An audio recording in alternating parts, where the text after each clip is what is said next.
Welcome to the first video in the kitchen in the apartment. So no more camper videos for the time, hopefully forever. So today I want to talk about a hot topic that is going on in the challenge group, and it is snacking. So if you've never done an FF challenge, we are big on avoiding snacking during the challenges. And the reasoning is, even if it's a snack that is healthy or fits compliance or whatever you guys want to call it, snacking comes from a place of habits. When you get home from school, you have a snack. When you do this at 2 o'clock every day, you have a snack. A lot of times we're snacking out of the habit practice, not out of the need to be hungry. So in challenges, we encourage people to add that snack to a meal that they're already consuming. So if you are an afternoon snacker, having that meal with your lunch. If you're an after dinner snacker, having that snack with your dinner, even if it's a good choice. In a lot of cases, people will be like, but I'm not hungry. Then are you really hungry at 3 o'clock? I know there are spaces where people have big gaps between when they eat lunch and when they sit down for supper. And maybe you don't need a snack. Maybe you need another meal. So that is the other thing I like to play with for clients. So Trevor and I will have nutrition clients anywhere from 1 meal a day to 4 meals a day.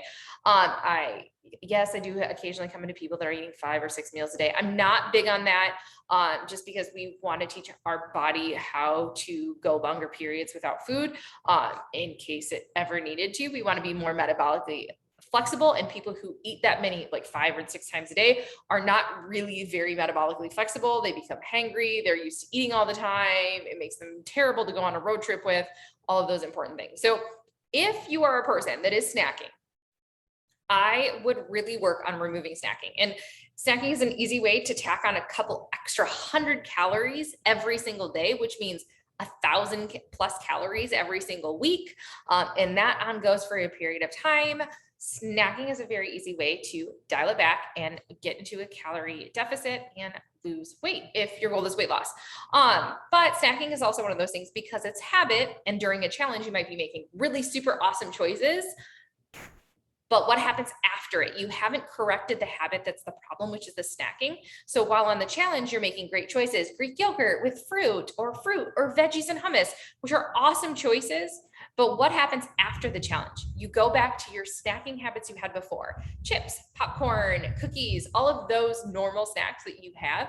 You go back to eating those. That's what at least I found in working with clients in the 15 plus years I've been training, and talking to clients about nutrition, is snacking, the habit is usually the problem. It's not necessarily the snack itself, unless it's truly a big overconsumption issue. But overconsumption is another big thing. So I want to challenge you to think about your snacks. So why are you snacking? Are you really hungry? Should you be adding an extra meal? And maybe if you're intermittent fasting, maybe that is 3 meals in your window.